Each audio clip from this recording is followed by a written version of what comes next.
Ouais, fidèles téléspectateurs de Congo Progrès International CP, on sigle votre chaîne des informations en général. Bonjour, c'est bien moi votre humble serviteur Titi Njoli. Je viens une fois de plus devant vous pour partager avec vous l'actualité sportive. Comme vous savez, l'actualité a été dominée par l'éliminatoire CAN sur le Côte d'Ivoire 2023 et notre équipe nationale. Le Léopard de la RDC avait participé. On a joué le samedi ici à 21h de Kinshasa contre nos frères de l'autre côté des Gabonais.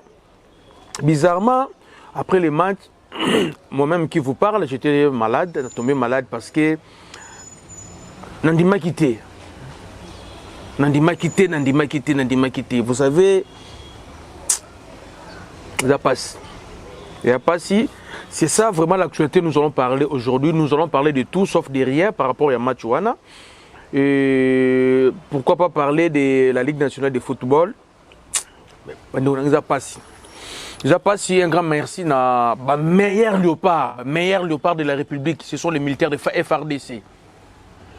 Pour l'instant, meilleur léopard, ils ont FRDC, le Soudan, le Est, le Rwanda. Ils ont Junior Bazali, Martin Bakole. Nous avons lutteur, médaille au Maroc. Nos joueurs de football, pour l'instant, nous avons meilleur léopard, qu'on se dise la vérité. Pour l'instant, les léopards, honoré RDC, ce sont des FRDC.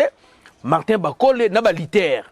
Dans le Maroc, nous avons médaille, nous avons 10 médailles. Nous avons meilleur léopard. Pour l'instant, tu vas mettre dans le léopard à football, nous avons meilleur léopard. Qu'on se dise la vérité pour Sony Peleki. Non seulement des briefings par rapport à Matchouana. Comme vous le savez, on devait jouer le samedi. Maroc, comme il va, comment? Les Gabon, comme il vendredi. Oh, Bakoya, te, oh, boué. Bakomeli, CAF, Aboye, Fédération, tout le pression, Fédération Aboyi. Parce que la dernière décision revenait à la FECOFA.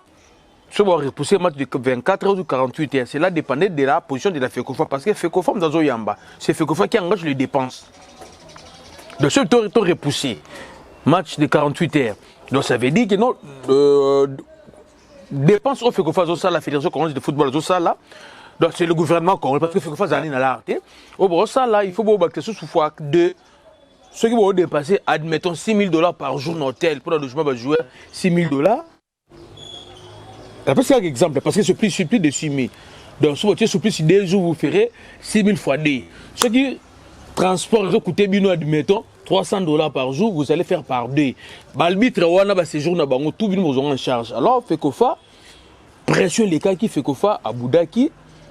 Et après, Gabon, comme à Komeli, CAF, à 5 000, va retarder, va repousser le match de quelques heures. CAF Andimi.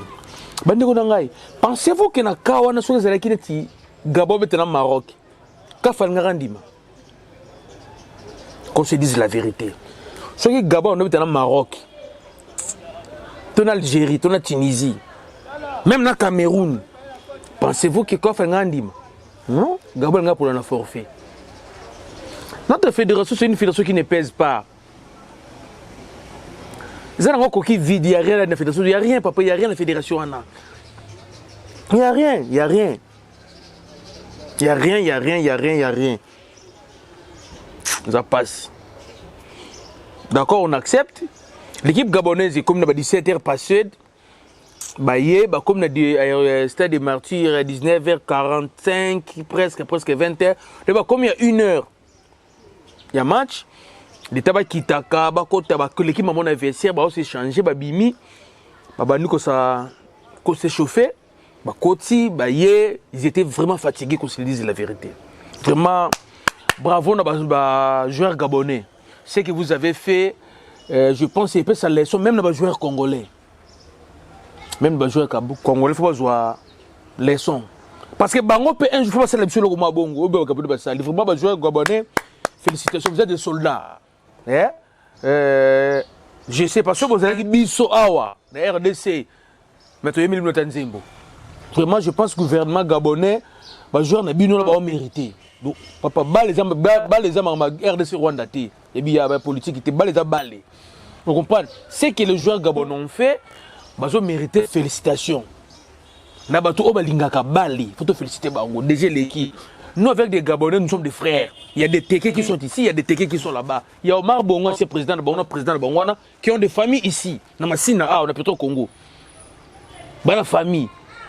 Il y a un grand chef coutumier dans le port, on a un cimetière à Batou. Donc, ce sont des frères, il y a la famille, il y a Omar Bongo. Donc, Namasina, plutôt Congo. Côté local, on a l'équipe sep quelque part, on a famille Omar Bongo, Dimba, et Zalarawana. Donc, tu vois, on l'été, biso zana biso, na soma fair play, berre oya biso photo à Simon, biso moto ko corriger. Mais comme toujours corriger, raison pour laquelle biso na fait kodi tozo lobela kaka, tozo lobela. On avait dit, après le débâcle il y a Maroc, débâcle il y a Maroc, Topola 4-1. On avait demandé à la fédération. Va retirer confirmer la participation et l'équipe nationale n'a pas soutenu surtout à Mambabale dans la compétition surtout africaine. To vanda tout ça l'autopsie to bongisa. To vanda ki kolo bango to bongisa parce que façon to poler na Maroc to rater mondial tour oyo bi bango bongisa ke belé. Mais comme bango ba yebi ki na décembre bazo kende na bango. Baza intérêt mo to mo créer na bango corps comme bango coupe à gauche à droite. Une fédération de foin. Fédération mo ya bia ba benga ya Koweït. Bobi Koweït non ko ta Gambie, ta Victoria ba te kabilo ka Koweït. Donc ce sont des gens de Koweït qui dirigent notre fédération. Ba tout moko ba prix fixe za la raté logique, ba za la logique mon côté, ba na principe moko ba respecter raté na vie à part que le chambre na poche. Bon, se soucie même pas na ba to ko façon le pas repoli. Tu sais bon to vanda. To bongisa. Toi, tu as dit que tu as dit que tu as dit que tu as dit que tu as dit que léopard n'y surtout. Ah, léopard chan ya basi, ba beta te, ba vanda non to bongisa. Parce que tout le monde a clarté. Les gens pensaient que biso to bon papa.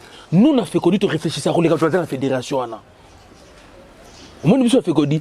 Moi fait tu ton linga parce que moi même yo zolanda ngai pour linga masula balo, vous comprenez? Vous avez membre fait connu. Pour linga masula balo débattre masula balo membre fait connu. Pour ça na yo oser salama na fédération na biso zo salama te tileno. Pour ça na biso bato yo fait connu, ils ont salama te.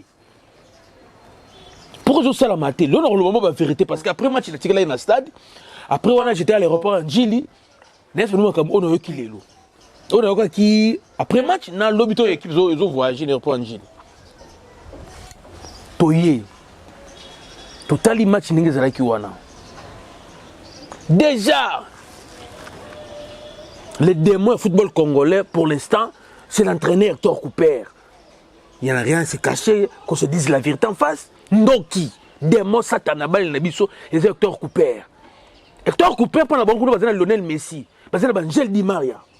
Va jogo mystique. Nous on n'a pas de joueurs pas Lionel Messi, Angel Di Maria. Tout ça na bangote. Il y a qui est bête 4-4 nene kuna. Ah, biso, papa. Profil de football congolais. On n'a pas 4-4 d'été. Nos joueurs, papa, chaque pays a une identité footballistique. Biso, nous avons l'identité footballistique. Nous, on est 4-4 d'été. Il faut animation dans la millier. On a vu Ibenga, vite à 4-4 d'été. Mais il y avait un Lema Mabidi. Il y avait un Magoma. Comment? Il y avait les Mamagidi, il y a l'autre là, qui est en Angola, donc on sentiment que 8-8, 10 passe. On avait une équipe nationale. Avec ça, 4-4-D. L'Ikolo Kunoto, gagnant Maroc, il a 4 Mokoboué. Où il y avait Kabananga, Bakambu Likolo. Mais dans 4, il y avait Kebano. Il y avait des projets. Papa, il faut qu'il y ait un animateur. Papa, un médiateur, ça pour le que tu n'inganaka. Papa, yo je l'ai mis sur Bastien, le quête Kangam, on dirait papa. On est moins long. Il n'y a pas si, il n'y a pas si. Toye, le stade, Gabé chauffé, papa de banda. Classement quand on a dit classement na igaga ba. Batu to zelena bango. To lobi awa avenir résultat. Avant match betama. Un qui a Sumbwa, tout l'inga qui était. On avait beaucoup de peur avec Tisserand, bien qu'il a beaucoup amélioré. Capo, merci. On n'a pas un problème avec vous, c'est l'équipe nationale. On a besoin de meilleurs du moment. Tissera Beta qui 5 dernières journées dans le championnat na bango beti ton ailleurs vous avez vu joueur à Beta Tissera Beta qui mais tant abandonné ko Beta tu peux prendre dans Beta championnat s'il peut se mettre la Thierry Kuna 5 dernières journées Beta qui je pense qu'il a 3 ou 4 fois titulaire bah non c'est bien un match tant ko Beta match vous avez vu comment Tissera Beta qui d'accord Kiasumwa c'est Lucifer encore tout le monde était contre Titulation Kiasumwa. Même pas contre Titulation. Rien qu'étant en convocation. Tout le monde était contre lui. Contre lui. Convocation. Les gens disaient, même Yemoko pas, on était professionnels, intellectuels, il ne devait pas venir. Tant à convocation, lesquels a battu.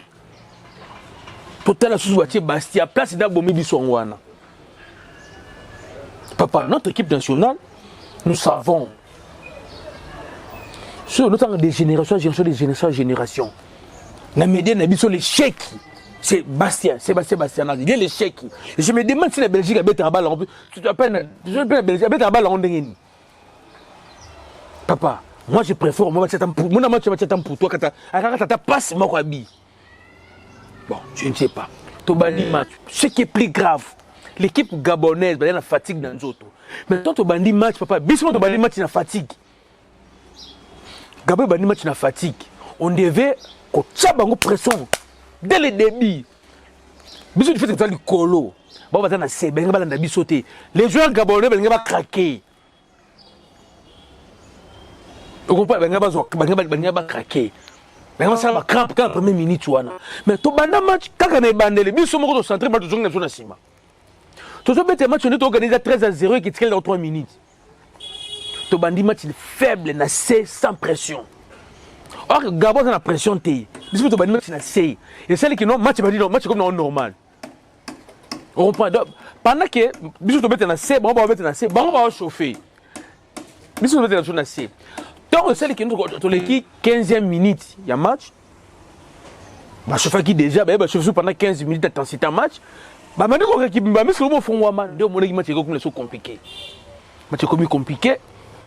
Je vais vous dire ce que Kidiaba a dit, Robert Kidiaba Mouteba. Plus de 10 équipes nationales à Léopard. C'est le gardien le plus titré histoire RDC. Ouais, boy, je mets quiconque a défi. Attends, la gardien, moi, quoi, l'équipe Kidiaba a titré. C'est le gardien le plus titré histoire RDC. Azoa Chan. Vous voyez bien noté, Azoa Chan. Mêlé à la 3e place. Vice-champion du monde des clubs. Plusieurs fois champion d'Afrique. Plusieurs fois super champion d'Afrique. Plusieurs fois. Je crois que tu as gardé dans l'équipe. Le lot qui dit entre parmi entraîneur à gardien. Ton match bandi. Action quand Liboso ba Gabonais. Qui a souvent mis à Pépi. Ouah! À Pépi. Parce qu'il dit à Vandaki. Papa, aussi nous avons une révélation. Si on a Kossi. Nous avons un combat batou. Nous avons un docteur Mbungu. Docteur Mbungu, soigneur. Botuna yé Léopard. Action quand Liboso qui a Pépé a raté ballon. Qui a Sumboa. Qui dit à Bachim Mtunasi. Deuxième action. Sortir raté. Ni tété vigilance, il y a Kiasumboa. A dégager. Ballon à Biwana Yaya. Ballon à Biwana. Et là que Bomi Kiasumboa c'est quoi? Manque en compétition. Réflexe ses ailes sous-souté. J'aurais appris. Kiasumboa, moi ça la plonge. La Genève. Ça veut dire quoi? À comment on sait dans le restaurant? À ce qu'on a banzungu. Tout bon mieux peut trop Kiasumboa. Comment garder à salir des saisons de mission qui 3 ans, des saisons de mission de 3 ans à Yambaraté? Bonjour, tu es une équipe nationale. Ballon wana. Tant que coach qui dit tellement fâché. Qui dit un simba, un finga baba jouer à Hector Cooper. Pourquoi?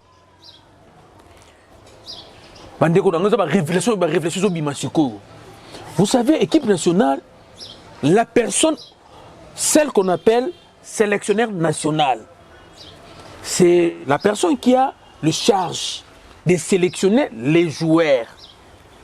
Donc, notre sélectionneur national, c'est Hector Cooper. Donc, c'est Hector Cooper, nous avons la charge, il y a un joueur, Oyo, te, oyo ils ont la charge naïe. Mais ce qui se passe, Lélo n'a pas Lélo Hector Cooper doit sélectionner les joueurs. C'est une révélation. C'est pas Hector Cooper qui sélectionne nos joueurs. Et Hector Cooper ne connaît pas les joueurs. Et je parie même, que les joueurs ne soient habité. Et je parie encore. Attends, match bête en apototé. Sauf dans un Jackson Mouleka. Jackson Mouleka. Après mercredi, je ne sais pas si j'ai dors aux alabos tout naïe. Prends faut écouter la Jackson Mouleka. Attends la Jackson Mouleka, il y a un poste tennis. On est où là? On est où papa Nangaï? Coach Abou, joueur, l'équipe nationale a eu entraîné aux autres joueurs au bête poste tennis. Donc on a mis nos joueurs en côté. Donc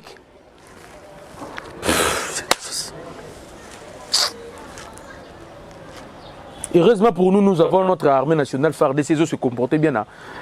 On a tout ça, Martin Bakol aussi, pour cette année, parce que maman le léopard, papa Langaï, non. Comment un entraîneur, joueur a eu la sélection, je tourne à Yobet à poste tennis. Tant que vous sélectionnez, vous sélectionnez pour la poste tennis. On a un entraîneur qui prétend être sélectionneur national, mais en réalité, il n'est pas le sélectionneur entraîneur. Il n'est pas le sélectionneur national. Il est juste un encadreur technique. Un entraîneur technique tactique, je sais que je peux dire. Celui qui est notre entraîneur national, ce qui est argentin, il est totalement confiance n'est sous-souté. Il ne connaît même pas les joueurs. Il ne connaît même pas les joueurs. Il va poste nini, il va mettre dans le championnat. Il connaît surtout bien côté. Alors papa, soit total bon, papa, tu gagner des alors qui sélectionne les joueurs pour le moment dans l'équipe nationale? C'est ça la question, il faut se poser. Lorsque l'entraîneur ne sélectionne, lorsque les sélectionneurs nationaux ne sélectionnent pas les joueurs, et maintenant, qui joue ce rôle-là des sélectionneurs nationaux? Qui sélectionne les joueurs? Demandez à Lionel Passy si déjà une fois, à un coup de fil, Hector Cooper, ce Cooper, il est là une fois, à un coup de fil entraîneur. On a vu Ibenge ici, qui n'est pas tout le temps dans le groupe de joueurs. On a vu Claude Leroy ici, à sur le joueur dans poto, dans le téléphone, à la moitié de la poto. On a vu Patrice Neves, celui qui est au Gabon là. Patrice Neves, hier, on a vu tout le monde à Bango. Mais comment on a vu la position Moko Boye, n'a habité. Papa, c'est l'entraîneur le plus faible de la Léopard le Kolaye. Si on a beaucoup de gens qui sont soit Maldives, soit Moldavie, on a bengana ye. On a beaucoup de bengana équipe nationale en Bokana. Vite à gagner, oui, mais on a gagné l'équipe nationale en Bokana. Mais bengana ye. Papa, John a une équipe nationale à sa retraite. Sans on a chantier, on va faire mais qu'on a joué comme on bon, on a 6 salana. C'est du gâchis. Les choix portés sur Hector Cooper. Et ça, c'est du gâchis. On est en train de gaspiller notre l'argent pour rien. Je préfère un bon secteur Cooper. Tout ça, la commande de biscuits, na maï, tout le monde a gomme à son milak. Tout le monde connaît l'entraîneur Moko Boye, comme les Camerounais ont fait. Papa, on prend Christopher Wallem, papa, ton limite, ton Paula, n'a pas tout à bisou yebi. Peu moutouloko la Zaïra. Omar a joué Mami qui est pour la fédération entraîneur qui a joué. Moussa Nezalita avant la tribune. Avant la tribune totale. Il y a eu une expertise des éléments dans le match. Qu'est-ce qu'il a apporté dans le match? Moi, je dis mais tiens, pourquoi? Le big gabonais, pour Nangaï, pour na biso, tout le monde, il faut garder na biso. Qu'est-ce que parce que Kiasumba a une réflexité, a comme kilo. Vous comprenez? A comme kilo. Biwana so bazu badjo, o tana mazimba obo kango. Biwana so ki bazu Lionel Passy a obo kango. Lui a une réflexité et les allez sous-souter. A ça son ba détensité. Pourquoi? Mais t'as raté papa nangai. Nous avons ça dans un restaurant. Base fait connu tout besoin à Genève.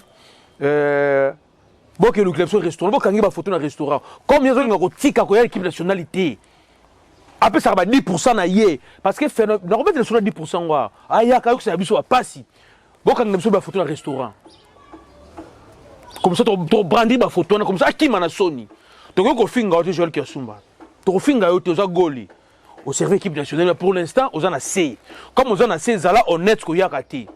Moi, comment ça gagne? Comme eux, qui a Joël Kiasumba, poste gardien de but, club, Léopard. Est-ce que Léopard est de l'équipe nationale? Goli, Zala honnête vis-à-vis de Yomoko. Koyate. Koyate. On a des joueurs qui sont benga par rapport au niveau de la boy bouzo bayati. Ayati. Parce qu'il y a eu vraiment réversé ma 10%. Et je dis à tous les Congolais, si vous êtes joueur moko boué, à Kangamanga vous êtes secrétaire Léopard wana, à Kangamanga vous êtes intendant Léopard là banane, à joueur à 10%. Parce que l'entraîneur a bien des joueurs. C'est pas l'entraîneur qui sélectionne les joueurs. Il doit sélectionner les joueurs à banane. C'est la direction technique. Il y a Léopard. Ndem doit sélectionner les joueurs, direction technique. La complicité, l'administration, qu'on a joué à Vetimanga, Bango Wangwana. Direction technique, on s'attend à deux combos, on a 10% dans la carte. Moutoubi de Santos, conseiller technique. Bogangi déjà. Quand tu nous sadissou, ça va que c'est un sous. Bon, ceux qui sont sur la 10%. Donc, on a des joueurs, on va mettre à 10%. Papa Langaï. Joueur le coup la Bastia. Bastia, Diogo. Nous sommes fin à joueur. Parce que tu veux que balle a passé. Balle est là, Simbi et Simbi pété. Si c'est Simba quitté, tu checkes Mundungue. À Bongisi, il y a un peu de beaucoup. Bastien, vraiment, avec beaucoup de respect, tu as une équipe nationale. Eh, Sébastien, qui est à niveau. Vous avez une équipe nationale. On va mettre un balle bien. Mais vous avez un niveau de parti. Pour Bando, il y a. Je ne sais pas. Nous avons un match qui va bétaté. Auto CP là, nous avons un or, chance au une équipe nationale. Moni Lelo, mais c'est le Lonzembo. Papa, notre entraîneur, surtout si entraîneur Oyo. Attends, quelques coups d'Afrique au sein de l'autre côté. Sa philosophie, na football na biso, ils ont simbaté. Ça c'est un. Il y a entraîneur na biso. Na staff technique, na direction technique na biso. On dirait, comme c'est la COP. Comme c'est pas lui qui fait le choix des joueurs, bon, c'est le choix des joueurs, il y a eu Kaka, ceux qui sont imités, Mitalibino, peut être un joueur Mabé. Non. C'est un arrogant. Tu vas poser la question après match, non, il pense pas qu'il y a un danger. Un danger. Ceux qui fédération, quand c'est une décision contre eux, ils ont engagé la fédération. Donc, il est trop sûr de lui. Il y a une fédération. Fédération pour l'équipe joueur na bino ba mboa ba joueur na bino oyo ya ba mboa 2-3 boye sanction ba bon joueur boye bo jouer entraîneur oyo etali na ngoyete makamba RDC aye aller ba joueur na ba mboa ba pona ngi belmi sa tout ba imposer entraîneur andimi ba betisi biso to gagner to plutôt ça match ni etali na ngoyete non tout ça besoin entraîneur bon côté papa moni Patrice Neve na Gabon toi moni buzo beleke na bino non ke match on a té c'est parce que ça fait partie aussi naïe. Oh, vous avez déjà retraité. Top pour tout gagner. Si ça la palmarès naïe papa déjà ça la palmarès. Avec finalement la Ligue des Champions. Déjà ça la palmarès dans moment où quoi. Alors quand moi retraité sur le Kasangou dans la dans la ferme argentine. Na Kasangou argentine ça la bilanga naïe. Donc azol kasko mbongo a rassuré retraite naïe. Donc attends les locaux mbongo sous terre revient dans Mambaba. Raison pour laquelle vous avez oui. Il n'y a pas si papa Rangaï. Il n'y a pas si. Dans la match de Betaki, Bozwa, Baxio, il y a Moutou Sami. Il a récupéré combien de ballons? Beaucoup de ballons. Mais en Europe, c'est parce que Moutou Sami, ce qui a joué ballon, il faut appeler ça Bastien. Bastien, papa, maman Rangaï. Ce qui Sami a joué ballon, il faut appeler ça Bastien. Vous comprenez? Bastien a alimenté l'attaque. Bastien portait disparu dans le terrain. Hermano s'est retrouvé dans le ciment. On est dans des postes. Alors, et là, on a fait non. comment il s'appelle encore le petit là, Jackson Mouleka. Quand on a pointé Ben Malango. Ben Malango, c'est un pivot. Azaba Gérard Mbokani. Il n'est pas un joueur. Abi a qui n'a pas ballon dans pandité. Ben Malango a ballon pandité. Ben Malango comme ça ballon à carré. Barobo Malana ba défenseur. Style là ba ngwana, yela ba Mbokani. Bilo comme ça ballon na carré tout devant carré. Yarobo Malana ba défenseur. Mais est-ce que Jackson Mouleka, il est comme Bakambo. A comme mon pandi. A cause on a bien kati. Et maintenant ce qu'on ba et celle qui non Mouleka zo meka ko forcer comme on Bastia zo simbate. Mouleka a kitakata a récupéré un ballon au moko. Et Bastia commence à faire l'ombre de Mouleka aussi. Il empêche même Mouleka, bah on s'est retrouvé dans la même zone. Il y a Mouleka. Tant qu'on s'est retrouvé dans la même zone, na Mouleka, qu'est-ce que Mouleka va faire? Mouleka faut tirer la Bastia parce que la zone à Bastia, faut tirer la yé à Salagé. Tant qu'on retire la Kébé Bastia, c'est des ballons. Entraîneur, à qui va mettre minute Mobimba, 45 minutes. Donc il a un dit Shadak Akolo. Papa Shadak Akolo c'est un ailier. Asa 6 cités, Asa 8 cités, c'est un ailier. Son rôle c'est quoi? Percussion du colo, centre. Shadak a betara 7, 11, 10. À côté il faut 9. Botena ba club a betara. Comment là-bas il marque le but? C'est parce qu'à betara soit tu m'pana gauche, tu à droite, à côté. Mais quand on a entraîneur Oyo, il y a un Shadak Akolo commissaire, on dirait deuxième 6 à Léopard. Deuxième 6 à Léopard. Donc ça veut dire quoi? Shadak Akolo a un droit comme attaquer. Il faut que tu aies un millier, un millier.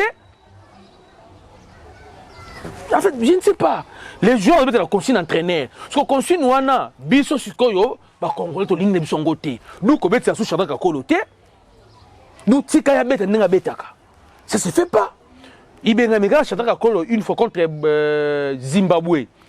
Nakan Mogo Beleka Kiwana et Simbaka. Mais cela ne veut pas dire que non. Par rapport à Machuana. Mais ce qu'il y a, à cause de Shadak Akolo, il y a comme c'est D6. Donc Shadak Akolo, comment faut à Kangaka, à Bongushije, à Tikeli, Mouko Mal et Soso, à Kendi. Mouko Mal, il est bon à Kangaka. À na paix, ma bête avec volonté. Mais ça n'a pas de défaut, on a belé. Balé n'a pas à Kokate, qu'on porte ballon. Mouko Mal, qu'on porte ballon, à bête à tout souvent moulay, à sali centre, mamoko. Tout souvent moulay, à Tiliki ballon, de sali centre. Style de Génangwana. Vous voyez, à ça, centre même, à cause même, à la chose, pousser à sali centre. Or, Shadak Akolo, à quoi qu'on percuté, à quoi qu'on sopa, à quoi qu'on met un danger dans cas divers. Mais aussi, ce qu'on joue au privé, à ça l'offensif. Non, tu es libre, pourquoi? Qu'on se le dise la vérité. Et tel qu'il est là, c'est difficile de Shadak Akolo à permettre. Parce que ça va permettre, on permet d'être na wissa. Rôle na wissa, on est en boya. Qui attaque, oui, ça va être un wissa. Attaquer, wissa, kanga, wissa, salango. Salango, mais pas monsieur, baboya, rôle. Alors, entraîneur, tu vas sur l'équipe nationale. Soso, c'est bon. Ça va faillir, mais surtout contre Ebi. Mais volonté, ça la ranango. Nous bête na terrain. Détermination za nango akangaka. C'est important. Mais ça va bloquer mususu et c'est soso ko sala kangote. Ako mema ballon boy, ako bi équipe adverse faisait belé na carré na bango. O sala centre ndengeni. Mais hier on sala ra centre. Ako comme wana, il fait comme le Djouba Chabani les comment il s'appelle le Djouba Chabani au Tcheba mama belé ba ko ba ndako sala au Juba Jordan Ikoko, au Juba comment il s'appelle aussi Fwanda Kinkela, je pense Fwanda Kinkela, au Juba il s'est même pas que au coin na ballon maboye et yini na carré kuna fence au côté comme ko kama ba qualité na sana ngote ka ko na ballon boye et yini a provoquer sur moi côté à côté rata suka nega libanda centre suka libanda centre sikoyo tonto bete na Gabon gelor kanga zawana ayebi kimko kama na beta rabongo c'est pas si consigne. Petit na bango moko boyala abete ki pena mukoko batiza du na Maroc akela pe Mikel Zala ki wana ba bete pe na mukoko mali na ba yebi ke ya ka arrêté donc ceux qui ba bulika mukoko zu ballon ba replier maman la carrière na ba yebi ko ça des centres alors l'entraîneur au salani bref bandeko nanga ceux qui te poli Ndoki, c'est Hector Cooper. La fédération de Fouin. Qui dit bah dit clair, qui dit bah le bien clair. Si va convoquer Joël Kesumba ya yebiti à Kamwa. Il est quel aïe parce qu'il y a yebiki non, mais il y a la Badjo à Mazembe, Lionel Passi, na Lomboto Imana. Trois gardiens qui dit bah yebi fait base dans la liste. Il y a Hector Cooper bangwana. Mais subitement va Lomboto Bati Kesumba à Kamwe. Après avoir préparation de l'équipe. Les deux noms que le coach va garder le Pessi n'a pas entraîné à sa choix aligné. Après ça qui combo ya Badjo ya Mazembe et Lionel Passi. Entre les deux, il fallait mort à la titulaire. Mais les gens de Fekofa, on va dire 10%. Il y a Joël Kesumba. Vanessa Bango, Bacheye Kesumba. Tosuki Wap. Et Bastien, à ce moment-là, il faut que la caille beta beta.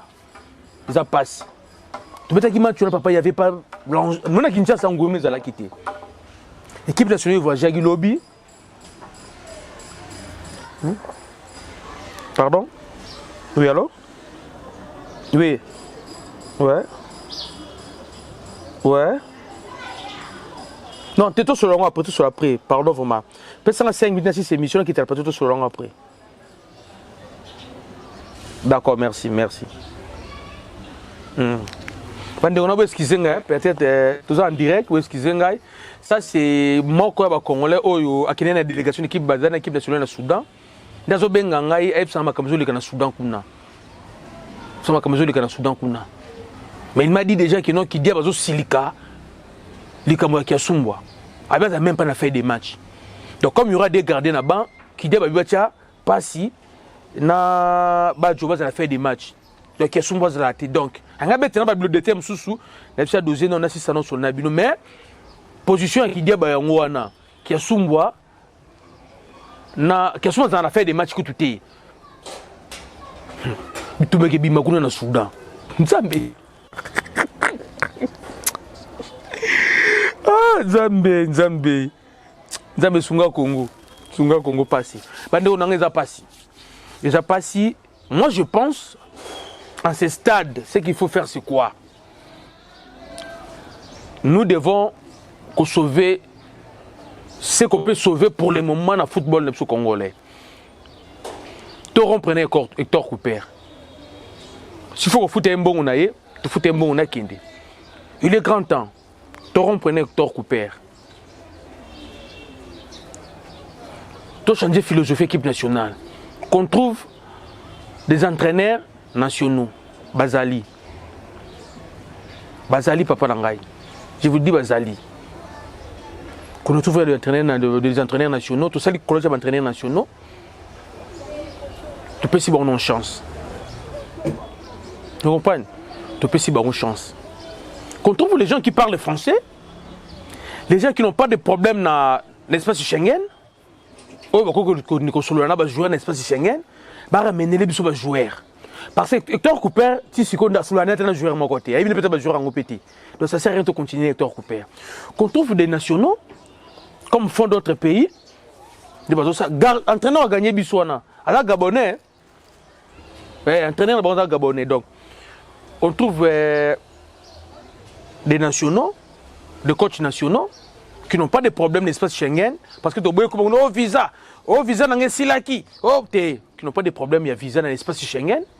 On va jouer français, tu peux savoir une équipe. Si on a des anciens joueurs, Oyo, ça rôle, un tout le je te peux savoir. Parce que, comment il s'appelle Rigobert Song, entraîne équipe unie, il n'y a pas équipe nationale, mais il y a une équipe unie. Oh, mon a exploit. Donc, tout le monde sonné. D'accord, nous avons aussi ça. Ce qui a retenu, l'équipe nationale des Zabongo, Hector Cooper, il a sélectionné un joueur, il a sélectionné un joueur, il a direction technique, et nous, lui, Hector Cooper, si on a perdu, c'est parce que notre entraîneur Hector Cooper a une autorité, de deux, à complicité, il y a une fédération de fois, au sein de la classement, qui a imposé un joueur il y a 10%. Donc, on met le mercredi dans le Soudan.